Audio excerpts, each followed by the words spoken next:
Oke. Nah, ya, nah, sebelumnya kan sudah dengar juga ya tentang etika penelitian, kemudian bagaimana cara kita bersikap ya di dalam penelitian gitu. Nah, ini kalau saya bagiannya dari bab pendahuluan, kemudian tinjauan pustaka sampai metodenya. Nah, kita masuk dulu ke pendahuluan dari sebuah penelitian itu apa dan bagaimana sih cara kita merangkai ya suatu pendahuluan supaya nanti bisa menarik para pembaca gitu. Karena sebenarnya pendahuluan itu adalah kayak pengantar bagaimana kita bisa membuat orang lain tuh ingin membaca gitu ya. Di sana dijelaskan bagaimana dan kenapa dulu ya kita mengambil penelitian, kemudian kelebihannya apa, terus kita bandingkan dengan penelitian sebelumnya, begitu. Menurut kebaruannya apa? Oke. Nah, jadi kan sebelum kalian melakukan penelitian ya, kalian kan diwajibkan ya untuk membuat proposal. Sebentar.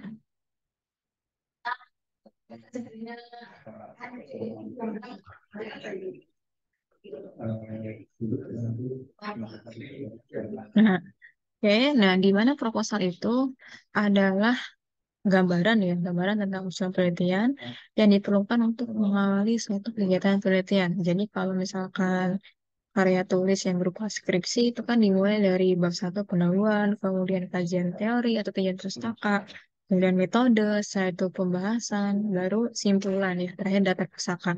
Kalau untuk proposal itu tidak perlu sampai ke tahap hasil dan pembahasan ya. Jadi hanya sampai cukup metode gitu ya. Jadi di sana kalian harus menerangkan metode yang akan kalian gunakan selama satu semester atau satu tahun ke depan itu dengan menggunakan apa gitu ya. Jadi untuk lebih jelasnya metode akan dijelaskan di pertemuan selanjutnya ya gitu. Jadi kalau intinya proposal hanya sampai ke bagian metode, tidak sampai ke pendahuluan. Tuh, Bu, kalau misalkan saya sudah punya hasilnya bagaimana? Ya nggak apa-apa disimpan dulu, tapi tidak perlu ditampilkan di dalam proposal kan.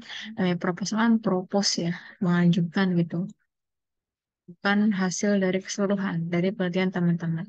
Ya, dan skripsi yang terbaik itu adalah skripsi yang selesai ya gitu. Jadi mau bagaimanapun canggihnya, mau segimanapun bagusnya, tapi kalau tidak diselesaikan, ya itu istilah the best thesis ya gitu. Jadi mulailah yang melakukan sesuatu hal yang kalian tuh bisa selesaikan gitu ya dan tergantung masing-masing individu dan jangan juga melihat misalkan teman lain segini kalian oh cuma segini gitu tapi itu poinnya resultnya tercapai nggak sih gitu sampai selesai tidak gitu dengan target waktu yang sudah diberikan gitu kan setiap akademik itu punya tahun maksimal ya untuk mengerjakan suatu tugas skripsi atau bahkan di dalam perkuliahan itu. Ya, kemudian, nah proposal itu perlu dikaji atau dievaluasi oleh pembimbing penelitian. Tuh, jadi nanti ketika mau masuk ke tahap skripsi akan ada suatu pembekalan gitu ya dari prodi, misalkan dosen A tentang topiknya ini, dosen B topiknya ini gitu. Jadi nanti bisa memilih ya teman-teman mau tertariknya ke yang mana atau misalkan punya interest buat topik yang teman-teman tuh sudah mantep nih saya pengen mengerjakan ini gitu. Yes, oke gitu. Ya, oke. Nah, kemudian sebenarnya ketika kita ingin melakukan penelitian, kita tuh ingin menguji hipotesis kita ya. Jadi ada suatu fenomena gitu, kemudian kita, oh ternyata kalau misalkan saya kerjakan, kemungkinan dapat hasil ini. Nah itu kan hipotesis. Nah tapi hipotesis itu harus diuji kebenarannya. Apakah itu worth it, ataukah tidak gitu ya. Kemudian nanti itu bisa diterima secara umum gitu ya dengan menggunakan metode-metode yang sistematis gitu. Jadi harus diuji kebenarannya gitu. Ya, karena kan kita berangkat dari sains ya. Sains itu kan sesuatu hal yang berkaitan dengan alam. yang dilakukan dengan cara yang sistematis gitu. Jadi harus tahap-tahapannya harus dipenuhi semua gitu. Kalau satu tahapan tidak selesai hanya hipotesis kemudian melakukan penelitian tanpa ada uji ya berarti itu belum sampai ke tahap uji kebenaran begitu. Nah, kemudian ini ada pendapat ya menurut Brook and Gall dalam Arikunto tahun 98, penulisan hipotesis perlu mengikuti persyaratan sebagai berikut ya. Pertama, dirumuskan secara singkat tapi jelas. Ya, jangan terlalu bertele-tele menjelaskan hipotesis gitu. Jadi kalau nanti bertele-tele itu namanya pembahasan dong gitu kan. Ya, kemudian dengan nyata menunjukkan adanya hubungan antara dua variabel atau lebih gitu. Jadi meskipun itu is just a hypothesis gitu ya. Jadi kita tidak boleh asal-asalan juga gitu. Kita perlu melihat juga fenomena sebelumnya. Ya, tapi yang perlu kita uji gitu. Misalkan nih kalau saya buat tentang kayak pendataan penduduk 5 tahun ke depan kira-kira grafiknya akan naik gitu dengan menggunakan metode ini gitu ya itu kan menurut kalian ya dengan menggunakan data-data sebelumnya karena kebanyakan dari 5 tahun ke belakang itu kenaikan penduduk itu bisa meningkat ya gitu. Oke, kemudian didukung oleh teritori yang dikemukakan oleh para ahli atau peneliti yang terkait, ya, yang bisa nanti kalian cantumkan dalam landasan teori atau tinjauan pustaka. Tuh, jadi landasan teori atau tinjauan pustaka itu melandasi, ya, kira-kira hipotesis yang akan kalian buktikan itu tentang apa sih? Gitu. Misalkan jurus skripsinya adalah kayak penggunaan metode aljabar algoritma gitu ya pada pendataan kayak pendataan kebersihan sumur gitu ya. Nah, berarti kalian harus bisa apa sih yang dimaksud dengan teori aljabar gitu dan kira-kira teori tentang aljabar itu apa saja. Tuh, jadi sebisa mungkin itu diturunkan dari judulnya ya. Judul itu kan nanti mengandung hal yang akan kalian selesaikan kan. Secara tidak langsung ada hipotesis di dalam judul itu. Jadi kalau mau misalkan buat judul, ya sebisa mungkin yang bisa terukur gitu. Jangan misalkan halo gitu, tanda tanya gitu. Ya, ya jadi meskipun misalnya tanya judul boleh tanda tanya, cuma jangan sesingkat itu gitu. Misalkan apakah data ini bisa ini gitu. Nah, itu boleh. Bahkan beberapa penelitian yang sudah terbit di dalam jurnal itu bahkan beberapa yang menggunakan kalimat tanya ya di dalam judulnya gitu. Oke. Kemudian ya, sebentar tadi belum saya share ya daftar hadir.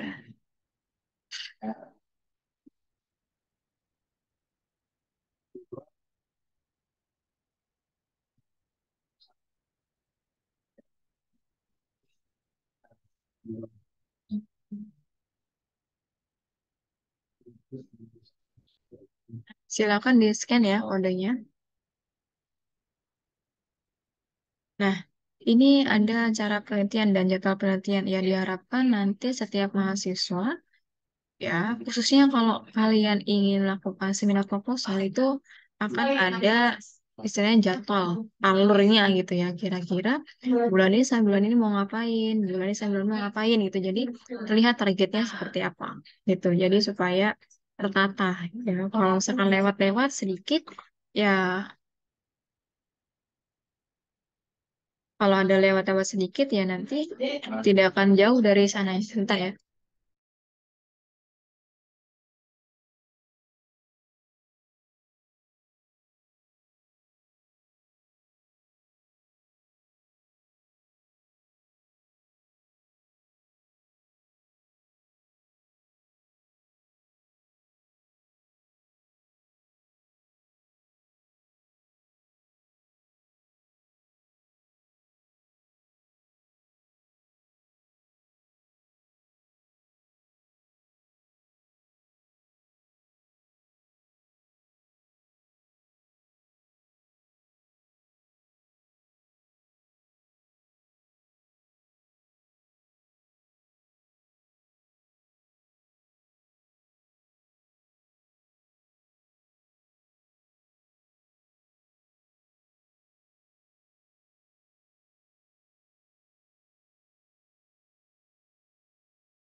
Maaf Ibu, mic-nya belum hidup.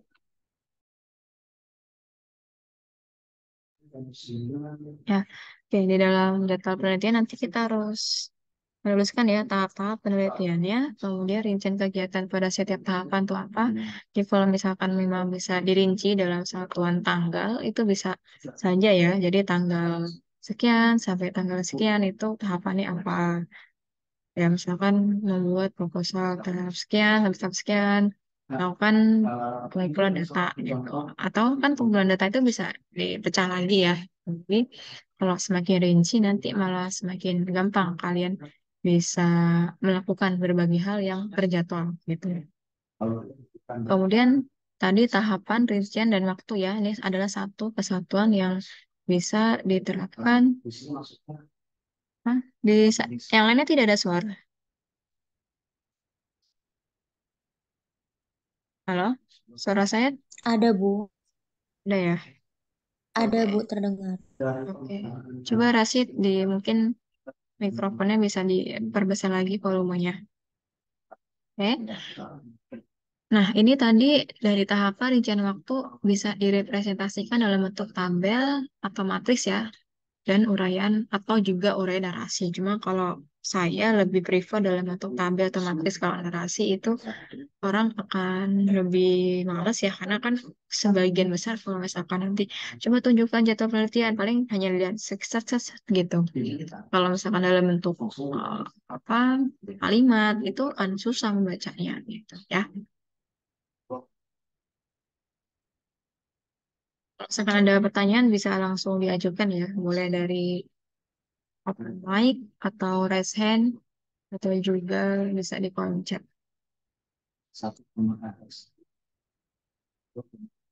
Oke. Nah, kemudian kita masuk ke tahap penelitian dan perumusan permasalahan. Ya, ini lebih ke bab satu ya. Oke, tahapan dari proses penelitian ya, ini dari awal sampai penulisan laporan ya. Kita mengidentifikasi masalah. Coba nanti teman-teman lihat kira-kira masalah apa yang mau saya angkat dan saya pecahkan gitu. Ya namanya masalah itu kan berarti belum ada penyelesaian ya. Jadi silakan cari sebanyak-banyaknya. Ya pasti banyak dong masalah gitu. Orang nggak kita cari masalah aja ada gitu. Apalagi yang mau kita cari pasti ada gitu. It's impossible to not find ya. Kemudian membuat hipotesis. Nah, tadi ya sudah saya jelaskan dari identifikasi masalah apa gitu, hipotesis atau tebakannya, tebakan awal, tapi yang berdasar ya, jangan juga asal-asalan dalam membuat hipotesis.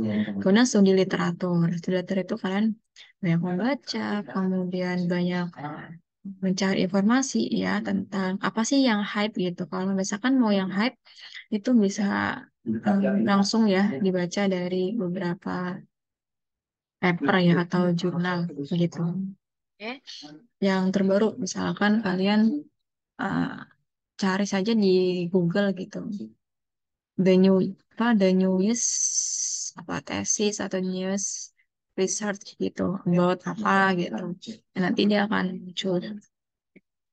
Kemudian kalau misalkan udah muncul nanti bisa maaf ya tadi ini tiba-tiba terputus sebentar.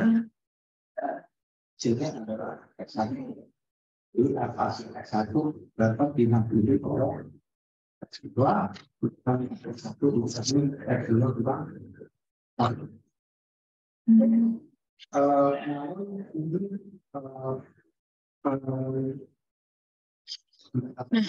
Nah, next ya, tadi tentang studi literatur nih nanti bisa kalian cari di dalam beberapa sumber banyak sekali ya dari segi matematis mau data ya kemudian mesin itu banyak tidak terbatas ya jumlahnya gitu. Tinggal nanti kalian cari yang bagusnya 5 tahun terakhir ya tentang tesis atau suatu apa namanya suatu apa bentar ya tentang tesis atau suatu bacaan gitu. Oke, kemudian mengidentifikasi dan menamai variabel. Ya, variabel yang mau diukur apa? Kan ada variabel terikat, ada variabel kontrol, ada variabel apa satu lagi? Terikat, kontrol, sama apa saya lupa satu lagi ya variabelnya. Nanti kan tentukan yang kontrolnya itu yang dianggap sebagai acuannya ya gitu secara standar seperti ini.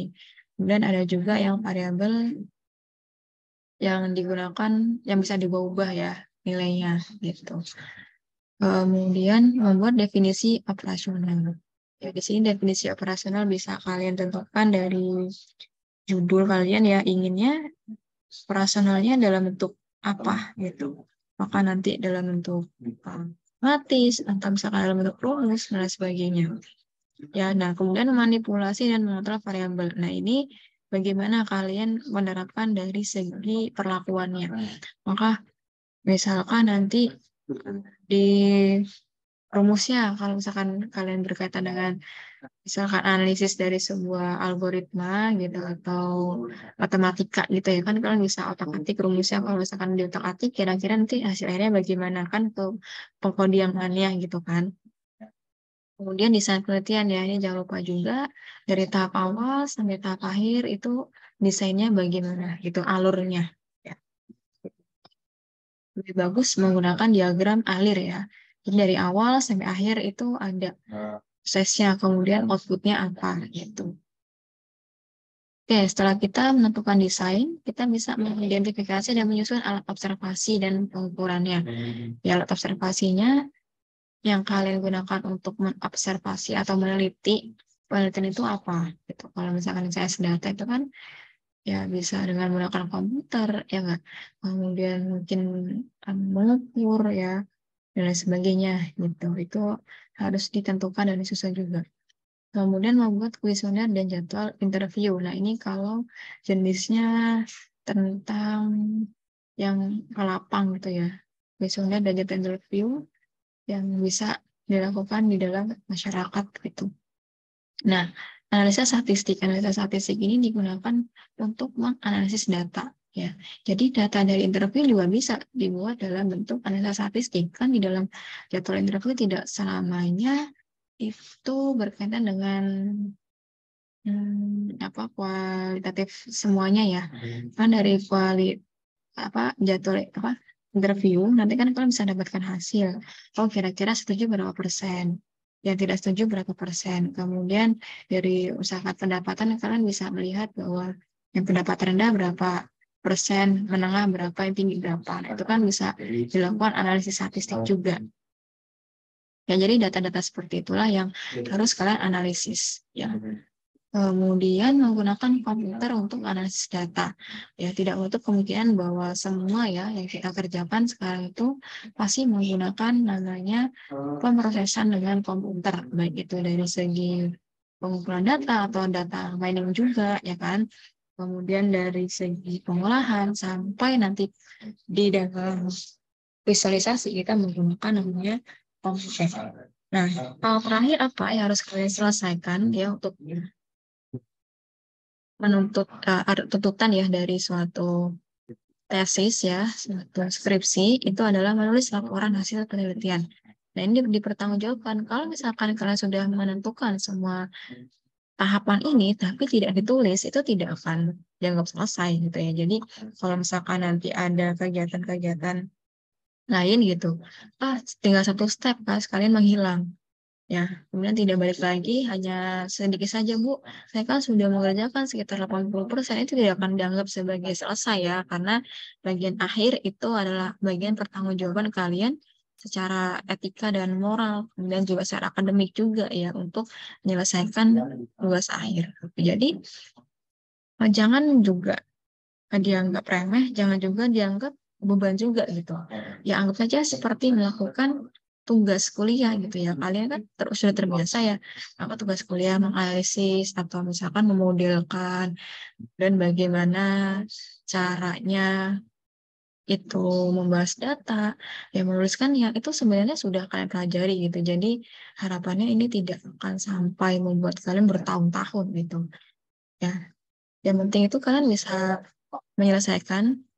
Kemudian bagaimana kalau misalkan tidak selesai artinya tidak sesuai dengan tujuan dari yang apa ya yang disampaikan di dalam seminar proposal ya ini bisa disampaikan gitu kelemahan tidak selesainya kenapa, misalkan kaitan dengan biaya gitu.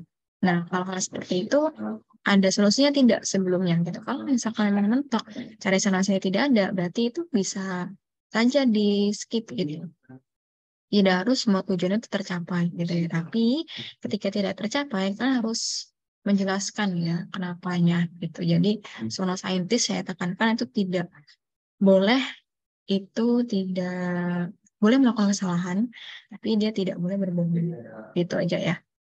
Jadi kalau misalkan ada kendala, silakan lakukan, cari solusi semaksimal mungkin. Kalau misalkan sudah mentok, ya mau gimana lagi ya. Kalau misalkan komputernya tidak ada yang bisa Bu dari semua yang saya coba, dari komputer yang saya punya, dari yang di kampus atau mungkin sudah sampai ke tempat, mungkin kalau ada yang sekarang magang di PT itu ya gimana lagi gitu ya, tapi kan kalian harus mempertanggungjawabkan gitu ya kenapanya.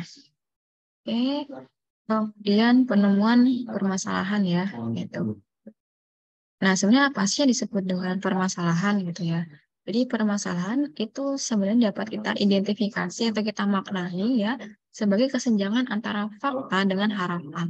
Jadi kalau sesuai fakta ya berarti tidak ada masalah dong. Oke gitu. Tapi kalau misalkan ada masalah, oh masih mas. Kalau misalkan ada masalah, berarti itu antara fakta dan harapan tidak sinkron gitu. Dan misalkan kalian menginginkannya kondisi idealnya, oh harusnya polusi udara itu tuh ditekan seminimal mungkin di angka segini, tapi kenyataannya seperti ini. Berarti itu kan ada kesenjangan ya antara fakta dan harapan. Kemudian apalagi antara tren perkembangan dengan keinginan pengembangan. Itu misalkan kalian inginnya sampai sini nih. Tapi ternyata tren perkembangan yang ada di lingkungan sekarang itu seperti ini. Berarti tidak sesuai dengan keinginan pengembangan. Nah, kalau misalkan kalian ingin mencari suatu problem solving, ya berarti kalian harus sesuai kalian menginginkan apa gitu. Jangan hanya menginginkan, menuntut, tapi kalian tidak ada perubahan gitu ya yang ditakutkan gitu. Kemudian antara kenyataan dan ide ini juga bisa menimbulkan permasalahan ya. Kalau tidak ada kesinkronan antara kenyataan dengan ide. Begitu. Banyak ya masalah. Masalah hidup kita aja banyak kan gitu. Misalkan masalah ya. Nah, bagaimana sih cara kita menentukan masalah gitu ya? Yang sebenarnya banyak Bu masalah, cuma kan tidak semua masalah bisa diselesaikan dengan cara saintis gitu ya. Oke.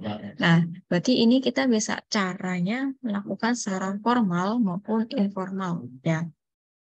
Merumuskan permasalahan. Bisa dengan cara dua sub besar ya, formal dan informal. Kalau formal itu bisa rekomendasi, analogi sampai agregasi. Kemudian kalau informal itu dari konjektur sampai ke pengalaman. Gitu ya. Oke, sekarang kita ke poin yang kedua ya. Ekspansi pada fx itu satu, di sekitar x di sini ada kata-kata Ini adalah cara-cara formal dalam penemuan permasalahan ya. Pertama, dari rekomendasi suatu riset. Nah, dari mana sih kita bisa menemukan masalah? Biasanya suatu laporan penelitian pada bab terakhir memuat kesimpulan dan saran.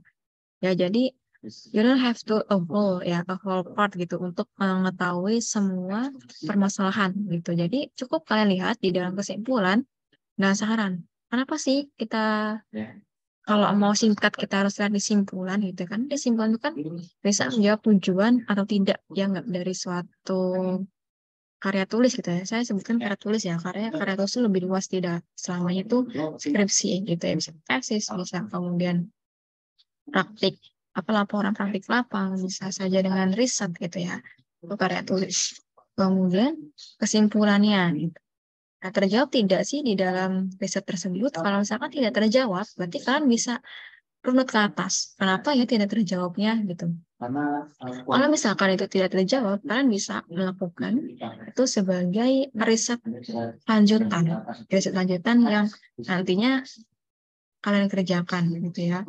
Atau dari saran kan biasanya ada juga ya di dalam suatu karya tulis itu sarannya diperlukan ini gitu. Nah, jadi kalian coba kembangkan dari sana. Gitu ya. Tapi jangan juga gini ya, membuat saran itu yang bisa kalian lakukan sendiri gitu. Misalkan dari tugas skripsi yang saya lakukan, sarannya adalah lebih diperluas lagi variabelnya. Nah, itu kan sesuatu yang kalian bisa lakukan gitu. Kenapa tidak kalian lakukan sendiri gitu ya? Kalau misalkan itu mau dijadikan saran. Jadi, cari saran yang kalian tuh sudah mentok tidak bisa. Dan kemungkinan itu bisa dilakukan oleh orang lain untuk jangka waktu yang mungkin kita nggak tahu apakah itu 5 tahun atau 10 tahun ke depan gitu ya. Bahkan Albert Einstein saja dia bisa ilmunya itu terpakai ya saat di era 100 tahun kemudian gitu ya. Padahal dia sudah mencetuskan idenya itu 100 tahun yang lalu gitu. Ya, kita nggak tahu mungkin kan karena keterbatasan komputer apa itu kan bisa dijadikan sebagai satu saran ya untuk beberapa tahun ke depan atau mungkin bagi orang-orang yang advance di dalam bidang komputer tersebut begitu. Jadi, nah tadi ya saran bisa dari saran yang umumnya menunjukkan kemungkinan penelitian lanjutan atau penelitian lain yang berkaitan dengan kesimpulan yang dihasilkan. Ya, kemudian saran ini dapat dikaji sebagai arah menemukan permasalahan gitu. Jadi kalau kalian ingin mencari kira-kira apa yang mau saya angkat, lihat ke bawah, simpulnya kok ternyata terjawab nih gitu. Ya, kalau pun terjawab tuh sebenarnya masih bisa diangkat lagi. Mungkin kalian bisa lebih mengembangkan dengan metode yang lain gitu. Apalagi kalau sampai tidak terjawab gitu. Nah, kalian bisa naik ke atas, runtut apa sih yang menjadi kesalahan dia gitu atau keterbatasan dia dalam menyelesaikan tesis ini gitu ya. Kemudian dari analogi. Analogi adalah suatu cara penemuan permasalahan dengan cara mengambil pengetahuan dari bidang ilmu lain dan menerapkannya ke bidang yang diteliti. Jadi ini bisa kalian analogikan. Oh, kalau misalkan saya contohkan di dalam AI ya, Artificial Intelligence gitu. Nah, kita kan bisa lihat, oh, ternyata kalau kecerdasan alamiah dari manusia atau apa, kalau diterapkan di dalam mesin itu begini loh gitu. Jadi kita bisa mengambil bidang ilmu yang misalkan dari biologi kita terapkan ke bidang kita gitu. Sama halnya dengan fish eye ya, yang kamera ya itu kan. Itu kan biasanya terinspirasi dari mata ikan ya, yang dia tuh sifatnya melebar kan, pencekung gitu. Nah, itu kita bisa adopsi ya atau kita analogikan ke dalam bentuk teknologi gitu. Itu juga bisa. Ya, kemudian apalagi yang belalang ya, itu saya lupa untuk apa saya lebih luas atau lebih apa gitu saya lupa yang kalau belalang itu. Terus lalat juga kan, itu kan sebenarnya dari perilaku hewan-hewan di sekitar kita kan. Terus kacamata itu adalah dari mata kita sendiri kan, dia analoginya gitu. Oke, kemudian dalam hal ini dipersyaratkan bahwa kedua bidang tersebut haruslah sesuai dalam tiap hal yang penting. Ya, ini juga bisa diangkat sebagai kesalahan dari cara-cara formal.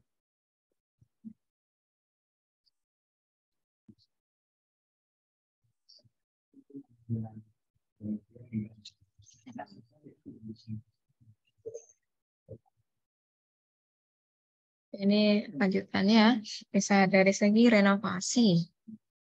Ya, cara renovasi dapat dipakai untuk mengganti komponen tidak cocok lagi dari suatu teori. Ya, ini namanya juga teori kan bisa saja berubah ya. Kemudian dialektik, berarti tandingan atau sanggahan. Nah, ini juga bisa kalian pakai kalau kalian tidak setuju dengan hasil penelitian orang yang sebelumnya gitu. Harusnya ini, tapi ternyata menurut kalian tuh ini, jadi ada tandingannya atau sanggahannya, atau dalam skripsinya perbandingan metode ini gitu di dalam apa gitu.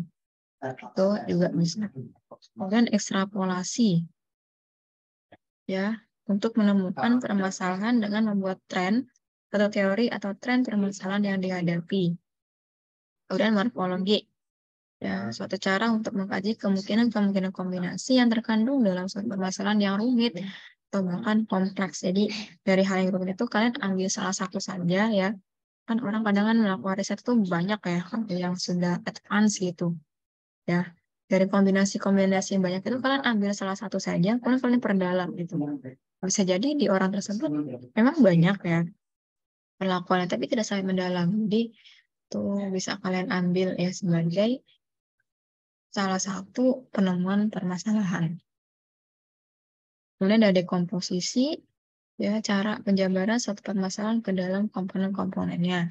Ada agregasi, kebalikan dari dekomposisi. Kalau dekomposisi berarti kan penjabaran, kalau agregasi berarti penyusutan ya. Nah ini kalau cara-cara yang formal ya, bisa dengan menggunakan konjektur atau naluriah. Oke, seringkali permasalahan dapat ditemukan secara konjektur atau naluriah tanpa dasar-dasar yang jelas. Ya, dari sini kira-kira ada yang bisa memberikan pendapat kalau konjektur yang bisa dijadikan suatu permasalahan apa itu?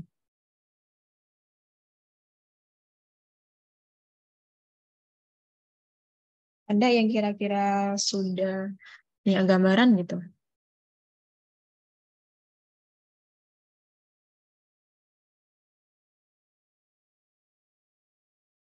Ada konjektur. Seringkali permasalahan dapat ditemukan secara konjektur atau naluriah tanpa dasar-dasar yang jelas.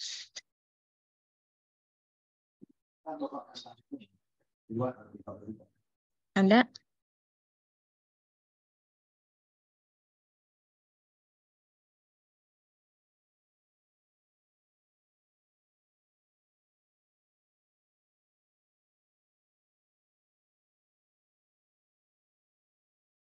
Ada nih mau memberikan pendapat?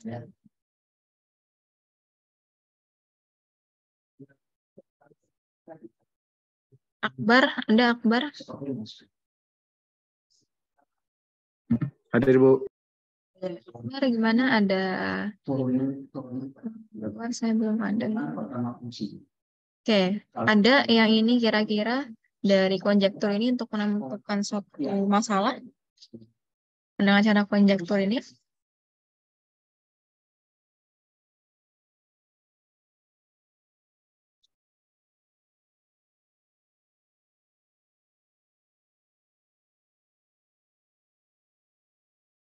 Akbar, kalau misalkan lagi kuliah terus dipanggil koncam ya.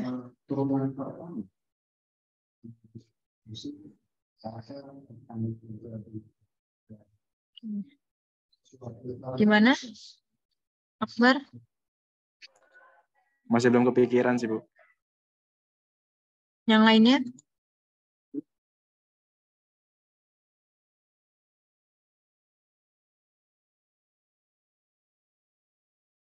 Ya, nanti ini silakan dicari ya. Sendiri kira-kira apa. Oke, saya lanjut lagi.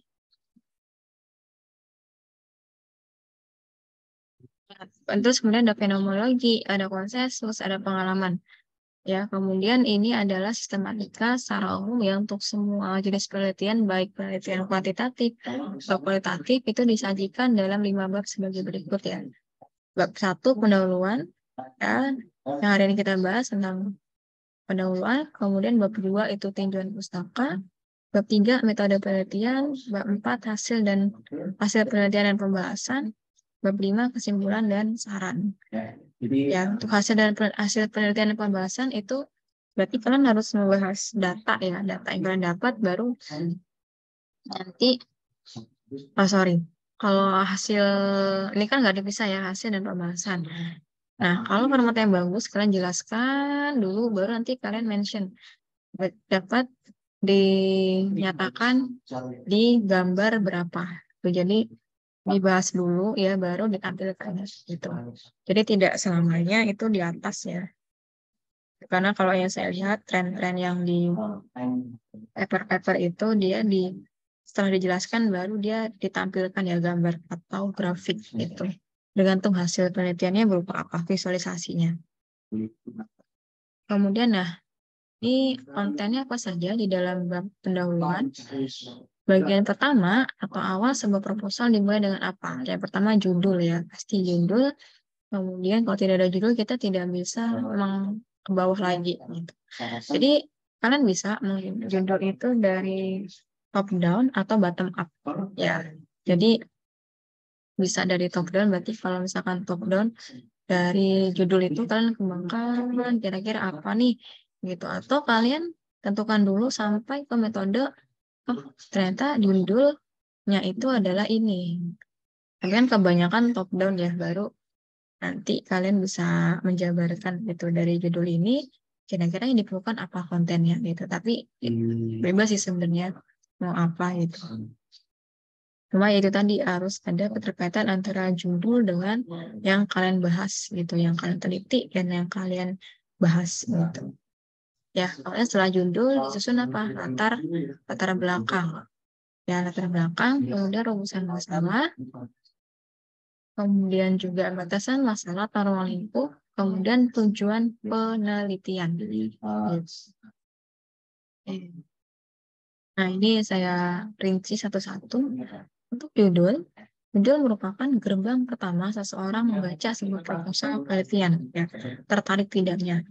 Baru nanti kalau tahapan kedua, kalau misalkan sudah jadi, berarti ke abstrak. Ya. Ke abstrak itu lebih secara keseluruhan ya, laporan tapi dengan singkat. Ingat ya, abstrak itu bukan ringkasan. Abstrak itu adalah sebuah kayak gambaran umum tentang apa yang kalian tuliskan di dalam karya tulis tersebut ya. Kalau abstrak tuh Kalau abstrak intinya adalah terbelakang, kemudian ada tujuan ya, tujuan itu cukup satu kalimat saja. Belakangnya apa, tujuannya apa, kemudian setelah itu metodenya, hasilnya, simpulannya, kemudian baru implikasinya ya. Jadi kita ingin nanti itu dia sudah kita punya simpulan, kira-kira benefitnya apa sih, implikasinya gitu ya. Misalkan kalian menemukan suatu algoritma gitu ya, algoritma. Ya, jadi harapannya algoritma ini bisa dipakai di dalam bidang apa gitu ya. Jadi terlihat gitu. Jadi ada, oh kalau misalkan ini di orang lihat itu bisa tertarik loh baca sampai ke bawah. Apa sih sebenarnya yang ditawarkan ya gitu dari ini gitu. Kita nggak tahu apakah nanti penelitian kalian itu bisa kayak menghasilkan kayak misal uang dan sebagainya, tapi itu tujuan akhir gitu ya. Ya, itu lebih ke teknik gitu. Kalau misalkan itu tujuannya ya kita bisa mengembangkan, tapi kalau misalkan bisa dikomersilkan ya ya why not gitu. Balik lagi tujuannya sampai ke apa gitu. Oke, dan tujuan itu harus dipertanggungjawabkan. Itu jangan banyak-banyak tujuannya sampai 10 gitu. Ujung-ujungnya cuma satu atau dua yang dikerjakan gitu. Oke, kemudian karena merupakan gerbang pertama, maka judul proposal penelitian perlu dapat menarik minat orang lain untuk membaca ya. Oke, jadi kalau misalkan kalian ingin mencari sebuah judul ya, coba yang spesifik gitu ya. Yang kira-kira itu secara keseluruhan itu bisa diterangkan di dalam judul yang diterangkan oleh karya tulis kalian gitu ya. Jadi jangan terlalu jauh, dan yang lagi hype itu apa yang terbaru gitu ya. Kalian caranya gimana ya, kalian sering membaca kemudian cari penelitian-penelitian yang kira-kira itu banyak dibaca oleh orang lain gitu ya. Jadi itu bisa menarik minat orang lain untuk membaca karya tulisnya. Ya, nah ini yang diperhatikan, judul perlu singkat tapi bermakna, dan tentu saja harus jelas terkait dengan isinya. Nah, judul karya ilmiah berbeda dengan judul novel atau semacamnya dalam hal kejelasan kaitannya dengan isi. Kalau misalkan novel itu terkadang judulnya itu kiasan ya, atau maknanya bisa dinotasi, bisa konotasi gitu. Tapi kalau dia itu di karya ilmiah tidak boleh. Dia harus sesuai dengan isinya gitu. Ya misalkan kalau novel kan mawar apa gitu. Kan belum tentu mawarnya itu adalah mawar bunga gitu. Tapi kalau di penelitian mawar itu sudah pasti mawar yang bunga gitu. Tidak boleh berupa kiasan ya gitu. Nah, oke. Ini yang sangat penting untuk melandasi kita mengerjakan tugas akhirnya ya. Karena ini kalau kita tidak ada latar belakang, kita bingung mau mulai dari mana. Apa sih sebenarnya yang mau jadi permasalahan saya gitu ya kalau tidak ada latar belakang. Oke, latar belakang pada umumnya itu mengisi ini. Mengapa kita memilih permasalahan ini? Why gitu ya. Kenapa gitu? Seberapa pentingkah saya harus membahas ini gitu? Seberapa urgentkah gitu ya? Dan seberapa bermanfaatkah nanti kalau saya bisa men-solving ini gitu. Atau kalau misalkan memang untuk mencari manfaatnya itu terlalu jauh gitu ya. Ya setidaknya bisa bermanfaat bagi kalian dan institusi gitu ya. Tuh, kemudian apakah ada opini independen yang menunjang diperlukannya penelitian ini gitu. Ya, opini independen tadi yang hipotesis ya. Nah, ini penjabarannya berisi argumentasi alasan pentingnya atau hal yang mendorong dikemukakan judul TA tersebut dengan merujuk dari berbagai sumber pustaka dalam pemilihan topik permasalahan untuk diselesaikan. Jadi di dalam ini kan ada bab ya, bab pendahuluan. Ya, bab 1 pendahuluan. Nanti kan ada subbab 1.1 itu latar belakang. Nah, biasanya yang bagian awal, paragraf awal itu berisi tentang kalian itu tadi judulnya apa? Misalkan kita fokuskan ya. Apa ada yang bisa memberikan contoh? Kira-kira apa nih? Yang biar nanti kita bisa runtut ke bawah. Misalkan apa? Penggunaan atau penggunaan apa? Ada yang sudah terpikir kira-kira? Masal saja dulu. Biar ini kita bisa jadikan bahan diskusi selanjutnya ini untuk satu pertemuan ini. Ibu ini mau buat contoh soal pembuatan latar belakang ya, Bu? Iya, ini nanti kita bisa elaborasi bareng-bareng Deborah. Ada yang usul? Kalau pakai ini Bu, analisis dari waktu terhadap perkembangan pariwisata di suatu daerah bisa nggak, Bu? Nah, oke. Tadi kata Deborah penggunaan analisis deret waktu untuk perkembangan pariwisata ya. Oke, berarti kita bisa mulai yang dari part pertama, kalian bisa jelaskan apa sih sebenarnya pariwisata, terus khususnya yang di Indonesia itu bagaimana ya, dan ditunjang oleh sumber pusaka. Pariwisata dikenal sebagai bla bla bla gitu. Jadi hindari kata adalah merupakan definisi ya. Jadi coba ganti dengan dikenal, dianggap atau apa gitu. Jadi kita tidak textbook gitu. Ya, dan kita kalau kita mensitasi pendapat orang, itu kan sebenarnya kita tidak boleh mensitasi secara full gitu. Jadi Anda diubah itu sitasi gitu. Kalau itu kan saya menjiplak kan. Ya, jadi coba terangkan tadi pariwisata. Kalian nanti mau kemana nih? Pariwisata misalkan di Kabupaten atau Selatan ya. Berarti dahulu dulu data pariwisata itu apa, kemudian ditinjau data terbaru mengenai pariwisata di Indonesia sekitar segini-segini. Kemudian di Lampung segini-segini. Kemudian kemungkinan dari yang ada di Lampung Selatan adalah sekian persen. Dengan latar belakang apa pantai, gunung atau lain sebagainya. Nanti ada kutipannya kan? Kutipan di belakang itu tentang sumbernya dari mana gitu. Ya. Oke, nanti di akhir ya, sebelum saya selesaikan bagian saya, nanti saya bisa ajari bagaimana cara kita menuliskan daftar pusaka ya dengan menggunakan saya sudah ajarkan ya Mendeley itu. Jadi itu otomatis gitu. Asalkan kalian melengkapi data-data seperti nama, kemudian kalau buku itu judulnya, penerbit itu nanti langsung otomatis di daftar pusaka, kan tidak perlu mengganti-ganti gitu urutannya ataupun apa namanya penulisannya begitu ya. Jadi harus merujuk dari berbagai sumber pustaka. Apalagi kalian di sains data gitu. Kalau misalkan mau menunjukkan sebuah fakta, harus ada entah dari BPS ataupun dari perusahaan atau lain sebagainya ya. Dalam pemilihan topik permasalahan untuk diselesaikan. Ya. Oke. Tadi sumber pustaka untuk apa sih sebenarnya? Untuk apa? Mendukung data-data. atau pandangan pihak lain untuk menguatkan adanya permasalahan. Oke, tadi cara lain, selain kalian mensitasi dari sumber pustaka, kalian juga bisa mensitasi dari opini orang. Ya, opini orang terkait pariwisata menurut ini, apa menurut Kementerian Pariwisata adalah ini, gitu. Yang mendukung, tadi itu pernyataan yang mengatakan bahwa jumlah apa ya, tempat wisata di Lampung adalah segini-segini, itu boleh. Ya, pandangan pihak lain itu juga bisa digunakan untuk mendukung data-data tersebut gitu. Ya, jadi sebenarnya satu paragraf itu kalian bisa mensitasi 3 pendapat ya. Jadi bisa nanti satu kalimat satu atau bisa satu kalimat itu terdiri dari 2 gitu ya. Jadi tidak selamanya satu paragraf satu gitu. Ya, jadi semakin banyak kalian citasi itu akan semakin bagus. Itu artinya kalian semakin banyak membaca. Gitu. Tapi juga jangan semua citasi kalian masukkan ya. Ya, terus kalian tidak membacanya. Itu juga bohong. Ya, kemudian tadi paragraf pertama kalian sudah argumentasi, ada sumber pusaka, ya, kemudian ada data-data dan pandangan pihak lain. Ya. Kalau terbelakang itu akan banyak ya kita mensitasi pendapat orang.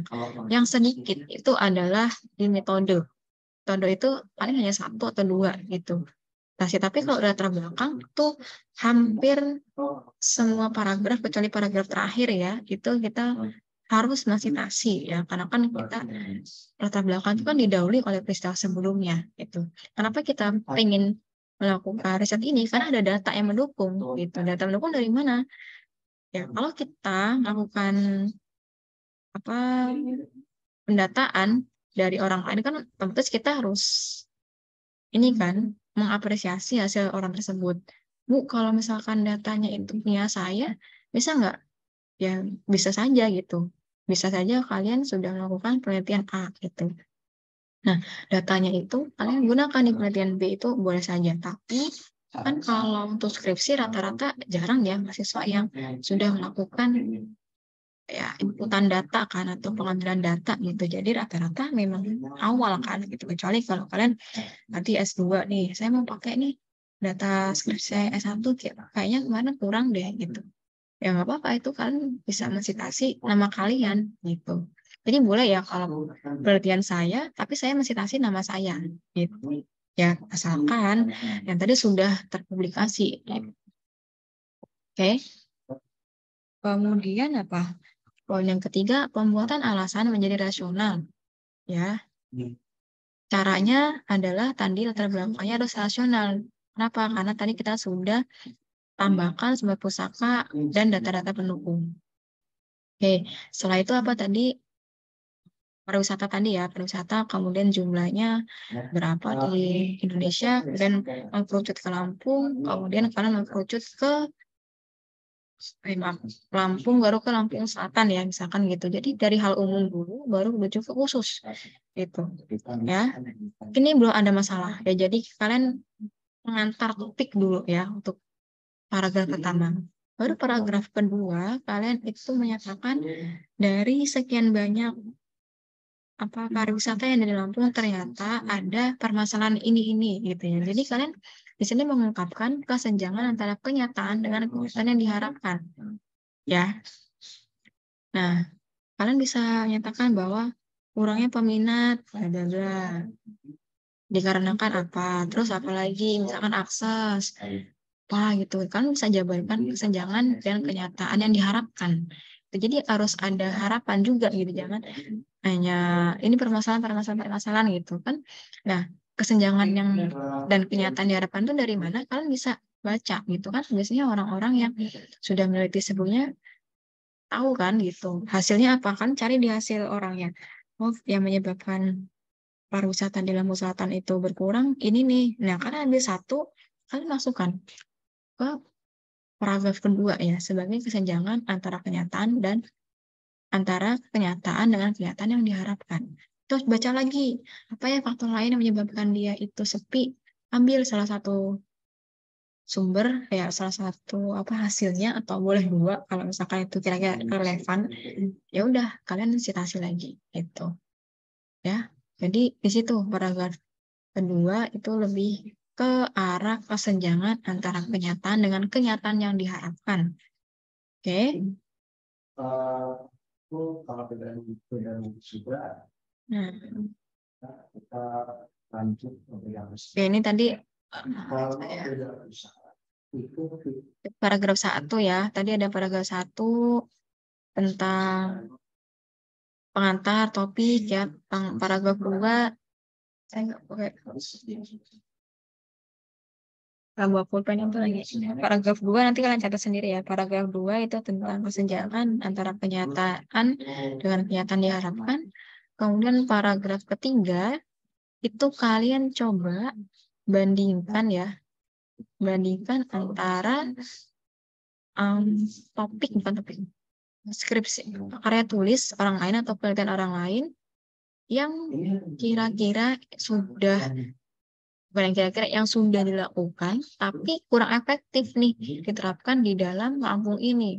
Misalkan gini, penelitian pada dasarnya proses pengembangan pariwisata yang ada di Lampung itu sudah diteliti ya oleh si A gitu ya. Hasilnya ini. Tapi karena ini gitu. Jadi kan kalian mengungkapkan hasil orangnya A, ya disebutkan juga orangnya. Kemudian kekurangannya apa dari penelitian sebelumnya gitu. Kemudian kalian lagi baca lagi kedua siapa ya yang kira-kira kok menjadi penghambat itu. Jadi lebih ke sana ya, metode orang tersebut kira-kira belum efektif, kalian jabarkan ya. Terus yang ketiga gitu, penelitian si C itu oh nggak efektif nih gitu ya, kalian jabarkan. Jadi biar latar belakang itu runtut gitu kan. Kalau misalkan kalian latar belakang tapi sudah berhasil orang lain, kenapa kalian lakukan lagi gitu kan logikanya gitu.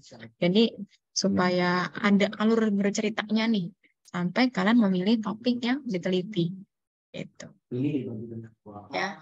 Itu latar belakang. Nah ini lebih lanjut lagi. Latar belakang usaha merupakan penjelasan fenomena yang diamati dan menarik perhatian peneliti dan bukan merupakan alasan pemilihan judul ya. Nah sekali lagi bukan alasan pemilihan judul ya, karena judul itu sebenarnya muncul dari apa yang ingin kalian selesaikan gitu. Tapi perhatiannya bukan ke sana. Perhatiannya adalah bagaimana kalian men-solving dari permasalahan yang kalian temukan gitu. Nah, ini latar belakang ya, tadi bisa didukung oleh data, bisa dari Biro Pusat Statistik ya, hasil penelitian terdahulu, jurnal, internet, juga bisa buku ya. Buku juga bisa, tapi usahakan 80% itu adalah dari jurnal. Itu dan minimal itu berapa ya? 25 atau 30 lah itu untuk supaya bagus gitu. Semakin banyak semakin bagus gitu. Ya. Jadi saya lebih suka melihat bacaan yang dia itu banyak jurnal, yang berarti apa, kalian banyak membaca gitu. Kalau mungkin kalian banyak membaca pasti akan ditemukan pengetahuan baru ya, insight baru yang mungkin kalian tuh baru tahu sekarang gitu. Kemudian nah ini tadi di paragraf ketiga ya, memuat hasil penelitian terdahulu dari jurnal dengan menyebutkan sumber jurnal yang dipakai sebagai referensi gitu. Jadi kalau menuliskan judul terdahulu, hasil penelitian terdahulu, kita bisa menyebutkan namanya di awal atau bisa di akhir ya. Gitu. Jadi misalkan menurut penelitian dilakukan oleh Hasan Basri gitu ya, misal tahun 2005 yang menyatakan tentang ini gitu. Hasilnya ini. Kemudian atau kalian bisa langsung misalkan penelitian yang sudah dilakukan pada tahun 2005 ternyata menghasilkan ini. Itu juga bisa. Baru dari belakang kalian tulis namanya siapa, koma, tahun ya biasanya gitu. Kalau kalian menggunakan sistem yang apa gitu. Kalau IEEE itu kan yang pakai angka kan. Ya. Yang nama tadi juga harus pakai citasi ya. Menurut penelitian Hasan Basri gitu. Belakangnya tetap dikasih gitu. Karena kan kita mencitasi pendapat orang. ya. Cuma itu beda tulisannya. Kalau yang di awal tadi itu menuliskan namanya dulu, baru hasilnya. Kalau tidak kita tuliskan nggak apa-apa. Tapi di belakang kan nanti kita bisa lihat. Kalau orang yang penasaran dia bisa klik tuh apa namanya citasi yang kalian ambil tadi itu. Kan di bawah kan ada daftar pusaka ya. Gitu. Oke, sampai sini ada yang mau ditanyakan dulu untuk latar belakang masalah.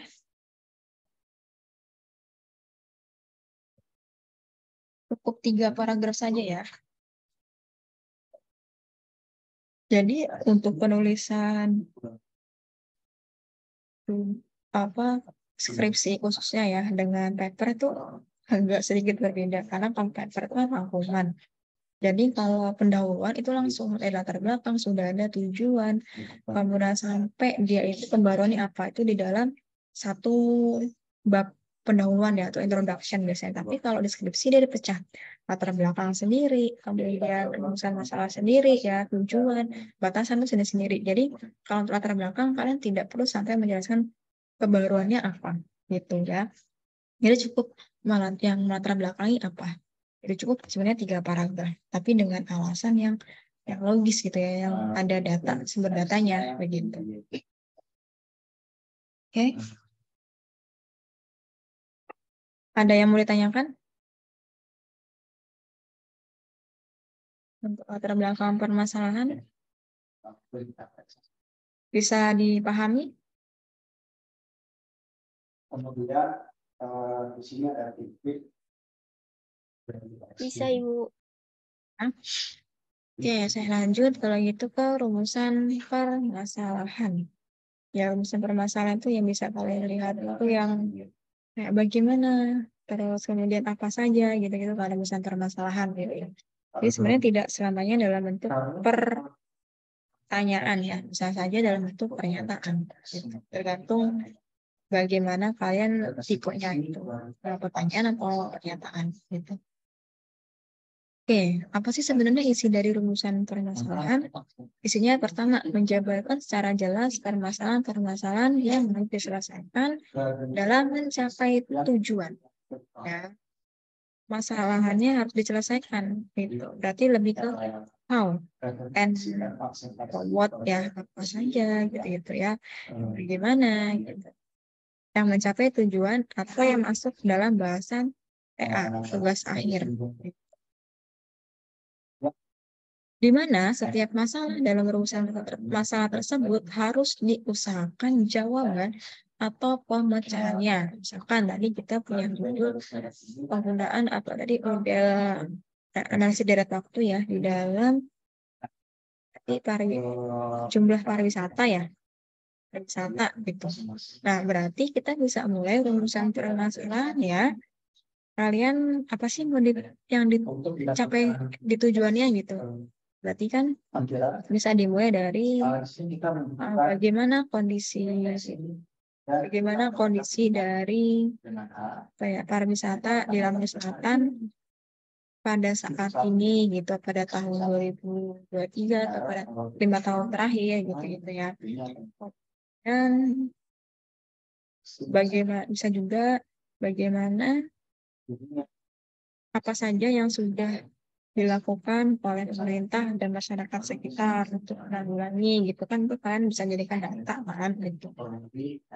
Kemudian apa kalian pengen mengembangkan dari segi apa nih kalau misalkan dari segi modelingnya berarti kira-kira model apa yang sudah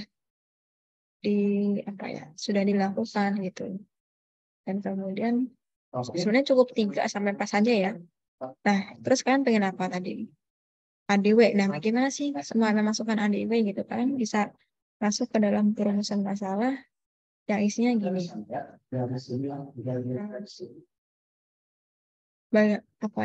Seberapa efektifkah model ADW ini di dalam apa tadi pendataan ya di dalam pendataan pariwisata gitu atau perkembangan pariwisata di Lampung Selatan. Jadi semakin mengerucut ya ke bawah itu.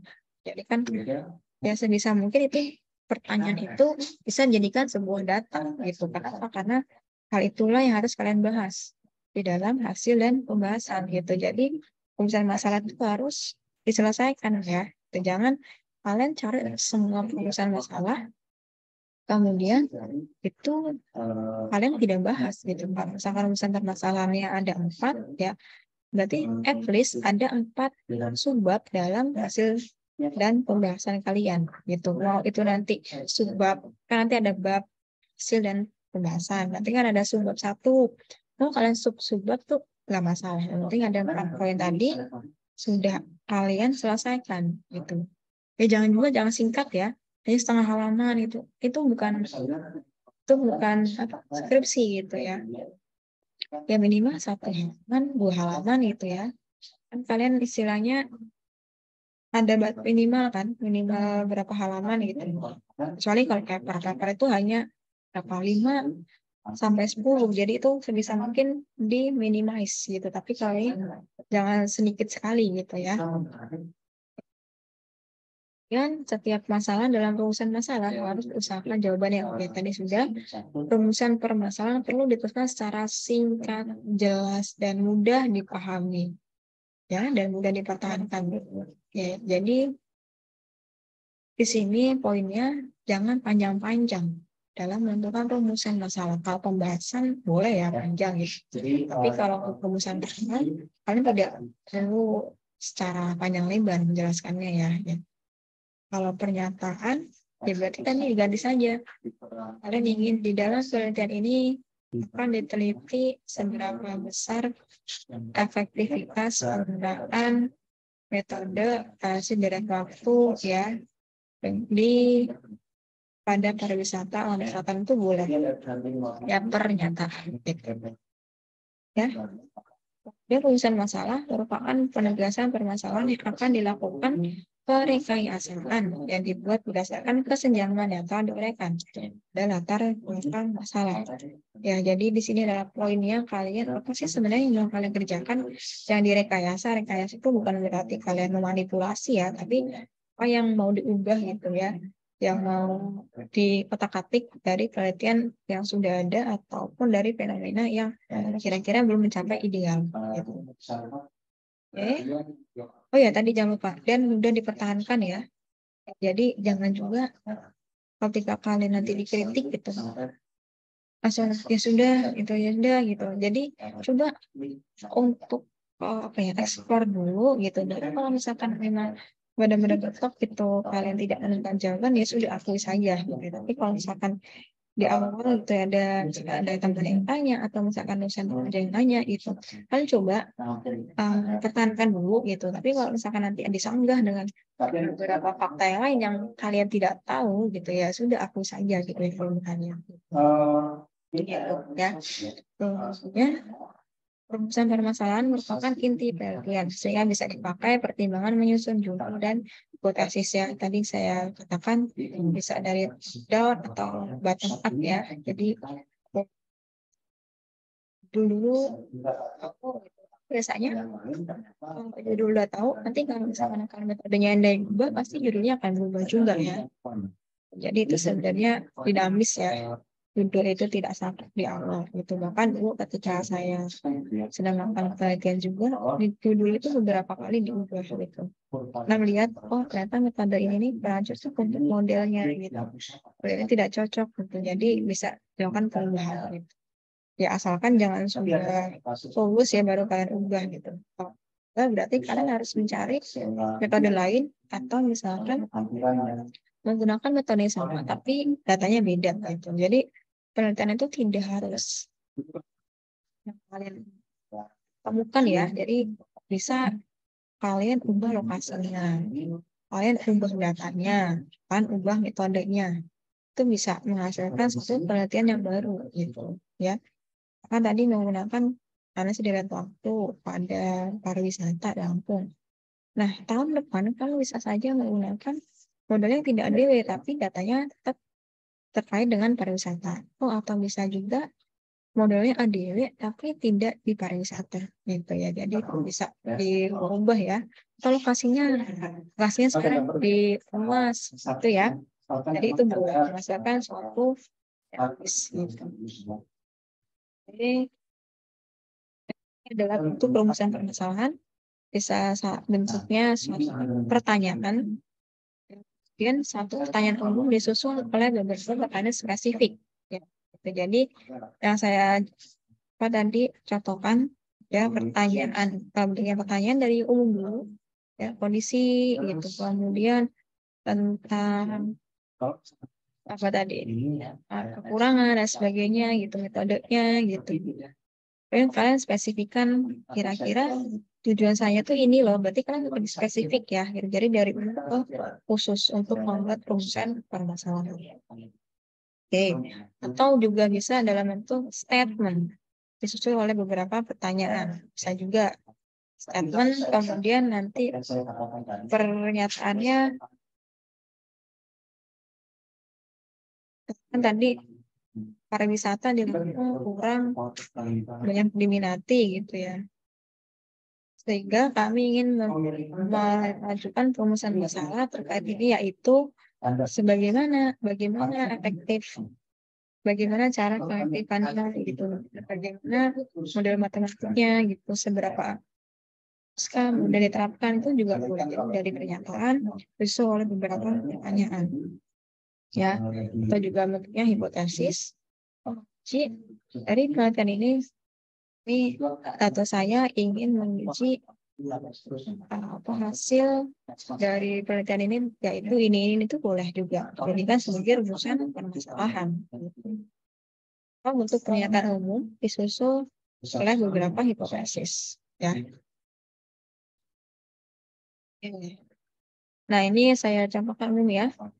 Seberapa besar ya harusnya, seberapa besar pengaruh tingkat penghasilan pada perubahan fisik perubahan KPR gitu.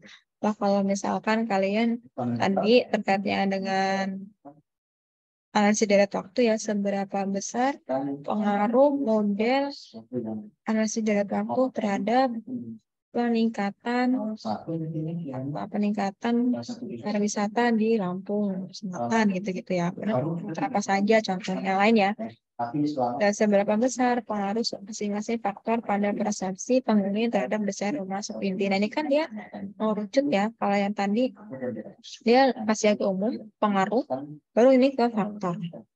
Ya, dan lagi dia persepsi ya. Berarti dia semakin mengerucut ya pertanyaan dari rumusan masalah tersebut.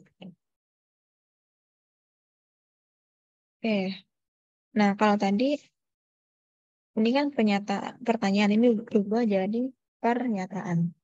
Dan cara mengubahnya bisa dengan gaya bahasa masing-masing ya gitu. Kalau yang seberapa besar pengaruh tingkat penghasilan pada perubahan fisik rumah perubahan KPR itu diubah menjadi seperti ini. Maksud penelitian ini adalah untuk mengetahui seberapa pengaruh tingkat penghasilan pada perubahan fisik rumah perubahan KPR. Ini kan pernyataan. Penelitian ini adalah untuk mengetahui, atau bisa kalian titik 2 ya. Maksud penelitian ini adalah titik 2, baru kan jabarkan poin-poinnya. Itu boleh, daripada kalian harus mengulang kata kalimat ya. Maksud penelitian ini adalah titik-titik itu. Ya.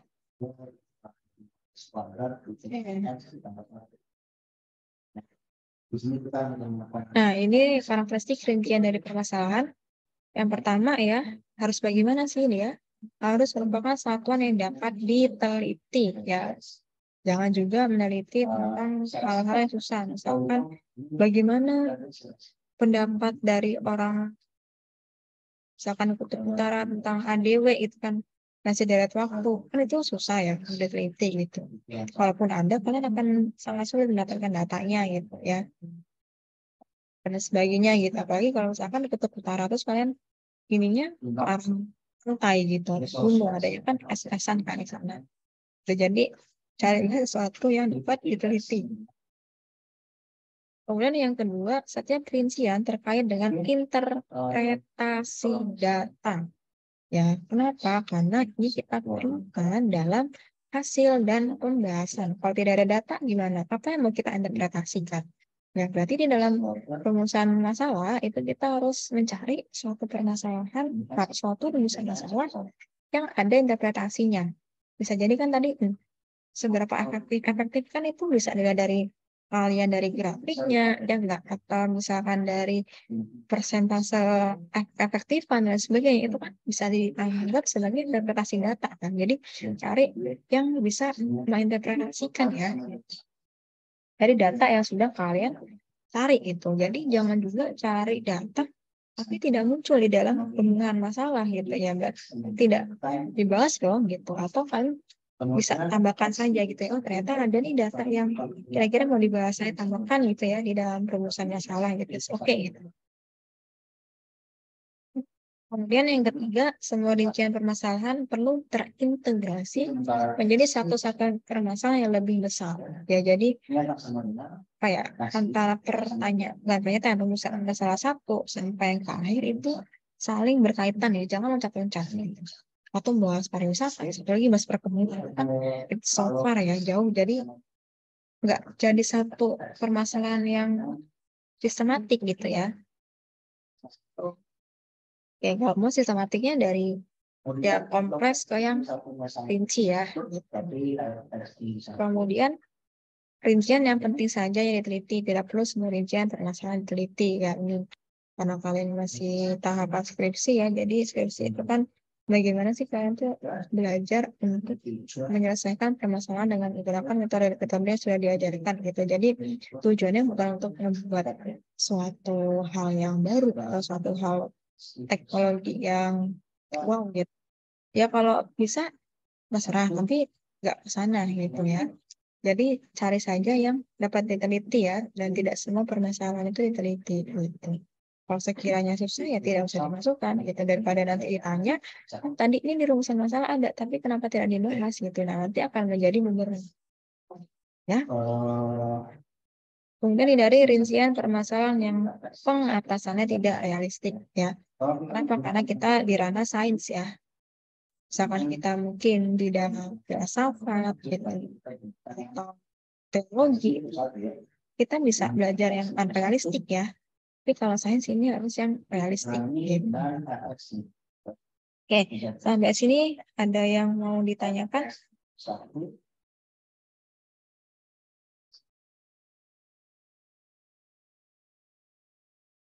ada dari satu. Efektif adalah satu. Ada yang mau ditanyakan terlebih dahulu sebelum saya lanjut?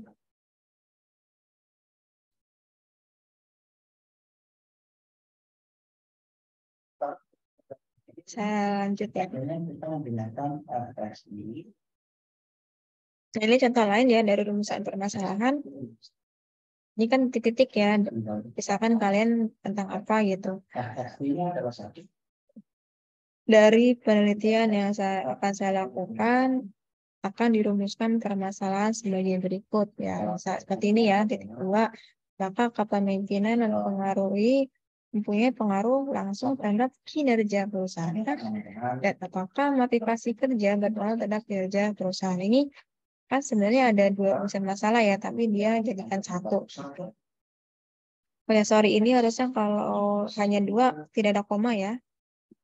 Apakah kalau hanya 2 pernyataan ini dan ini, 1 dan 2, berarti bukan 1, dan 2 ya. Tapi kalau ada 3, lebih dari 2, 1, 2, dan 3 gitu ya. Tidak perlu. Hanya adalah satu, tapi tidak bisa. Kemudian ini dengan penelitian ini ingin diketahui faktor-faktor apa yang dapat mempengaruhi perilaku ibu-ibu dalam membeli produk X. Jadi untuk evaluasi sama dengan Ini kalau ini bentuknya pertanyaan yang atas, kalau yang bawah itu dalam bentuk pertanyaan. Jadi kalau bentuknya pertanyaan berarti ada titik 2-nya. Kalau dia dalam bentuk pernyataan itu tidak perlu ada titik 2-nya ya.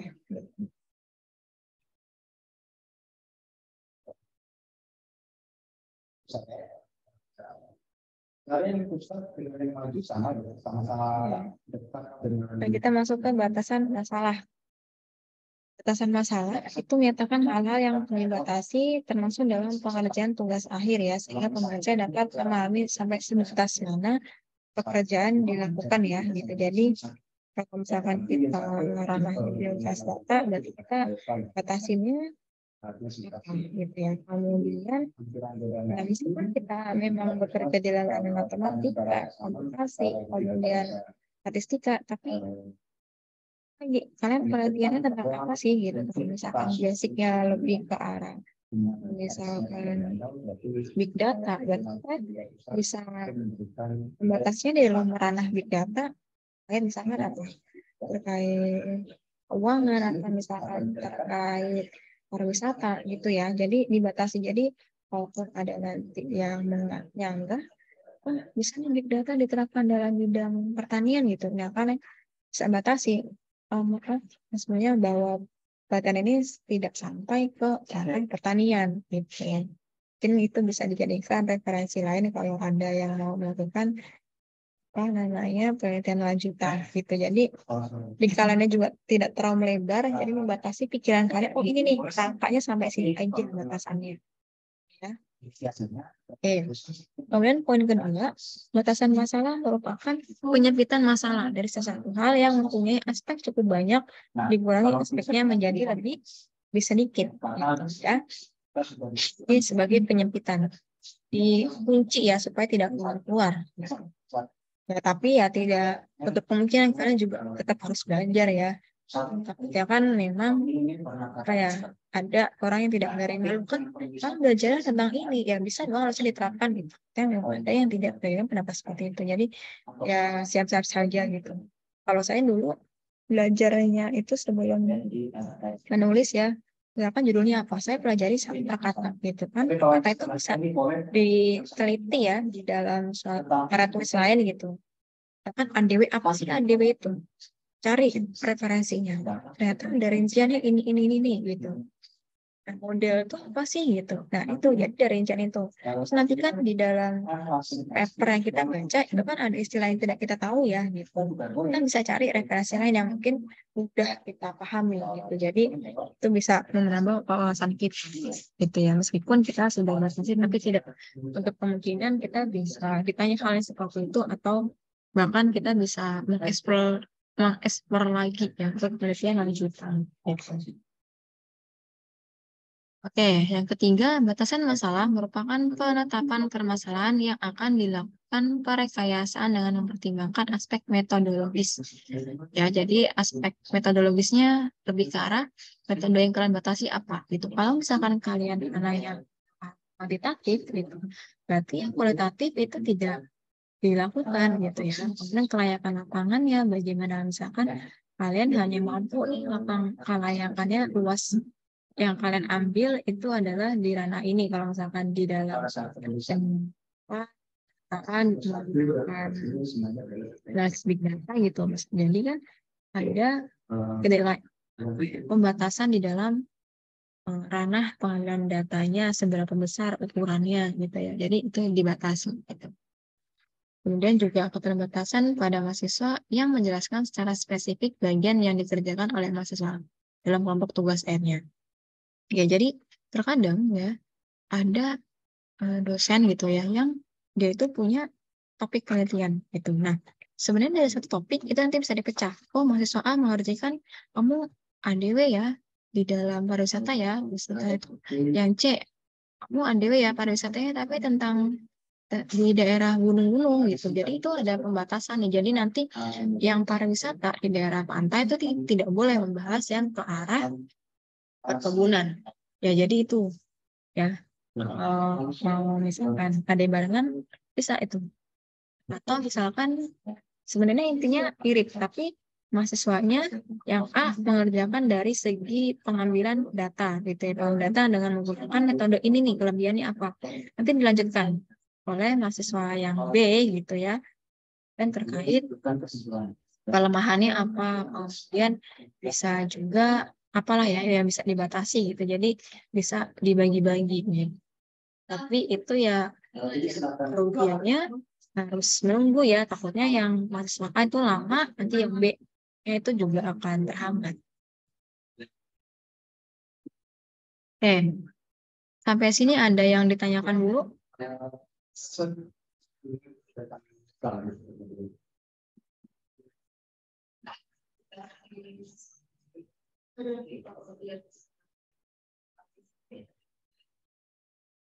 Oke, kalau tidak ada saya lanjutkan lagi ya. Kemudian tujuan. Menyatakan hal-hal yang ingin dicapai dalam tugas akhir tersebut ya. Misalkan untuk menjajaki, uraikan, menerangkan, membuktikan, atau menerapkan suatu gejala, konsep, atau dugaan, atau membuat suatu model. Jadi di sini tujuan itu ya kita ingin apa ya, yang terukur ya. Jangan hanya ingin mempelajari. Mempelajari kan itu hal yang terukurnya susah kan. Kalian mengukurnya gimana mempelajari itu? Ya, kan itu tidak ada angkanya gitu ya. Seberapa paham itu kan kita susah untuk mempelajari itu gitu ya. Jadi kita harus ada yang apa ya, ada terukurnya gitu ya. Misalkan pengukuran atau efektivitas. Efektivitas kan ada angkanya kan gitu ya. Kemudian poin lainnya, rumusan tujuan yang akan dicapai secara spesifik merupakan kondisi baru yang diharapkan terwujud setelah TA selesai. Ya, yang diharapkan terwujud gitu ya. Jadi ini adalah harapan kita setelah menyelesaikan TA itu apa gitu. Maka nanti bisa menghasilkan model lebih baik dari sebelumnya atau menciptakan, kalau misalkan ranahnya produk ya, menciptakan produk yang misalkan ramah lingkungan, misalkan yang bisa mengurangi emisi gitu. Jadi ada tujuannya di sini ya. Nih, setiap tujuan yang dikemukakan hendaknya jelas dan diukur sehingga nantinya akan terdapat jawaban di bab kesimpulan setelah TA berakhir ya. Jadi jangan mempelajari, melihat gitu ya. Itu sesuatu hal yang sulit untuk diukur gitu. Ya. Nah, kemudian ada manfaat. Nah, ada ya yang babnya manfaat. Nah, manfaat itu lebih ke arah bagaimana hasil kita itu bisa bermanfaatkan dari berbagai sektor gitu ya. Kalau tujuan itu lebih ke arah konsep ya. Konsep kita itu kira-kira mau diarahkan kemana gitu ya. Tapi kalau manfaat itu lebih ke arah kayak objek yang bisa dimanfaatkan. Misalkan bagi perkembangan intek hasilnya apa nih? Bagi masyarakat apa? Bagi ekonomi apa gitu. Jadi manfaat itu lebih ke objek yang bisa diterapkan. Itu ya. Nah, ini tadi yang terakhir, tujuan harus bersifat teknis. Dilarang memberikan tujuan seperti untuk memberikan pengalaman mahasiswa dalam dunia kerja. Nah, ini kan sesuatu yang susah diukur ya, gitu. Jadi ini tidak bersifat teknis gitu. Jadi kalau kalian memberikan suatu tujuan ini salah gitu ya. Ya. Jadi coba cari yang bisa terukur. Ya, jangan yang suatu hal yang susah untuk dilihat berhasilannya gitu ya. Karena kan tujuan ini harus dijawab di dalam simpulan. Oke.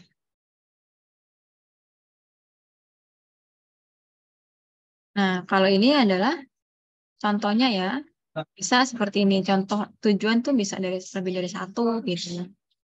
Berikut ini beberapa contoh cara pengungkapan tujuan penelitian yang umumnya diawali dengan kalimat tujuan. Yang diawali dengan kalimat tujuan penelitian ini adalah untuk titik-titik. Atau penelitian ini bertujuan untuk titik-titik dan sebagainya ya. Gitu. Jadi ini bisa kalian buat sebagai pengantar untuk menuliskan tujuan kalian itu apa.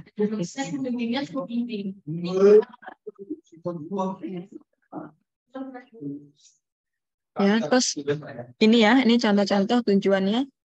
Harus mengkaji, meluaskan, menguji untuk kesenjangan antara teori, memberikan penjelasan, memperbaiki metodologi, memperbaiki interpretasi yang keliru, ya, mengatasi kesulitan dalam praktik, memperbarui informasi, mengembangkan bukti longitudinal. Dari masa ke masa ini juga bisa dimasukkan ke dalam list-list tujuan kalian ya. Kira-kira pelatihan kalian itu masuk peran apa? Menguji validitas kah? Untuk kesenjangan antar teorika atau memperbaiki metodologi yang keliru gitu ya. Nah, nanti silakan pilih. Nah, kemudian untuk tugasnya, jadi harapannya nanti dari pertemuan ini kan sudah masuk ke bab 1 ya. Dari bab 1 nanti kalian coba untuk membuat nih bab 1, kemudian nanti bab 2, biar nanti ketika kalian menyusun itu tuh sudah ada gambarannya ya, proposal. Oke, jadi tugasnya berdasarkan materi yang telah disampaikan pada pertemuan 5 hari ini, buatlah rancangan proposal berupa judul dan bab 1 ya. Bab 1 tadi adalah latar belakang, konsep masalah ya, batasan dan tujuan ya. Silakan nanti dibuat. Ini tidak harus menyangkut dengan tugas kalian ya, tugas skripsi gitu. Ya, jadi ini boleh kalian cari literatur atau yang sudah dikerjakan online juga boleh. Yang penting di sini ada kalian buat judul dan bab 1 ya. Oke, coba kalian untuk belajar menulis. Ada pertanyaan dulu sampai sini?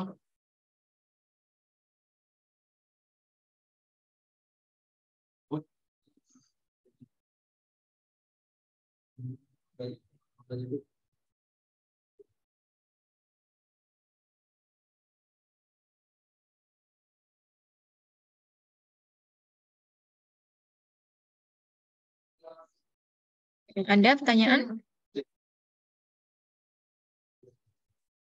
Ya,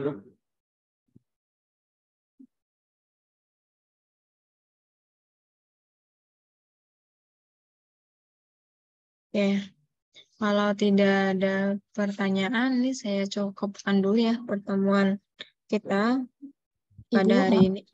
Ya, gimana, Lis? maaf Bu, ini kan tugasnya yang Ibu berikan itu terkait rancangan dari proposal kita untuk judul dan bab 1. Tapi di pertemuan sebelumnya itu yang bersama Bu Mika itu kami udah sampai di pembuatan sampai bab 2 gitu Bu. Bab 2 ya. Iya, bab 1 kita sudah pernah Bu, kemudian sampai bab 2 gitu Bu untuk tugasnya sebelumnya yang bersama Bu Mika gitu Bu. Apakah ini membuat lagi dengan judul yang berbeda atau bagaimana ya Bu? Gini aja, lanjutkan saja ya yang tugas dari Ibu Mika, tapi kalian ini buat tadi dari panduan yang sudah saya sampaikan ya. Itu kan kalau latar belakang harus ini gitu. Diperbaiki saja gitu. Ya, Baik Bu, terima kasih Bu. ya sama-sama. Tadi ya, jadi kesimpulannya karena sudah ada tugas, tugas. Ya udah, tadi ya, coba nanti saya posting di Google Classroom nih, saya ada agenda. Saya tutup dulu, sekian. Assalamualaikum warahmatullahi wabarakatuh. Waalaikumsalam warahmatullahi wabarakatuh. Terima kasih, Bu. Terima kasih, Bu.